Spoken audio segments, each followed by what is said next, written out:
ആർഭാടങ്ങൾ ഒഴിവാക്കി പാർട്ടി സമ്മേളനങ്ങൾ നടത്തണമെന്ന് CPIM സമ്മേളന മാർഗരേഖ. ആർച്ചും കട്ടൌട്ടും ഒഴിവാക്കണമെന്നും സമ്മാനങ്ങൾ വേണ്ടെന്നുമാണ് നിർദ്ദേശം. ഷഫീദ് റാവുത്തർ വിവരങ്ങളുമായി. ഷഫീദ്, താഴെത്തട്ടിലൊക്കെയുള്ള പ്രവർത്തനം എങ്ങനെ മെച്ചപ്പെടുത്താമെന്നുള്ളതടക്കം ഈ മാർഗരേഖയിലുണ്ട്. അതിൻ്റെയൊക്കെ വിവരങ്ങൾ കഴിഞ്ഞ ദിവസം പുറത്തു വന്നതാണ്. ഇപ്പോൾ ആർഭാടം ഒഴിവാക്കിക്കൊണ്ട് സമ്മേളനങ്ങൾ നടത്തുക എന്നൊരു നിർദ്ദേശം അതിലുണ്ട് എന്ന് മനസ്സിലാക്കുന്നു. എന്തൊക്കെ കാര്യങ്ങളാണ് വ്യക്തമാക്കുന്നത്?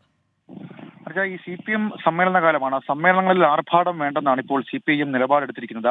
ആർഭാടമില്ലാതെ സമ്മേളനം നടത്തണമെന്നും അത് മുകൾ തട്ടിലുള്ള ആളുകൾ ശ്രദ്ധിക്കണമെന്നുള്ള കാര്യം കൂടി പാർട്ടി രേഖയിൽ പറയുന്നുണ്ട്. ഭക്ഷണത്തിലും പ്രചരണത്തിലും ആർഭാടം ഒഴിവാക്കണം. മാത്രവുമല്ല, ബ്രാഞ്ച് ലോക്കൽ സമ്മേളനങ്ങളിൽ പൊതിച്ചോർ മതി. നേരത്തെ ഈ കാറ്ററിംഗ് സംവിധാനങ്ങളുമായിട്ടൊക്കെ സഹകരിച്ചിട്ടുള്ള ഒരു രീതി ഉണ്ടായിരുന്നു. അതൊന്നും വേണ്ട.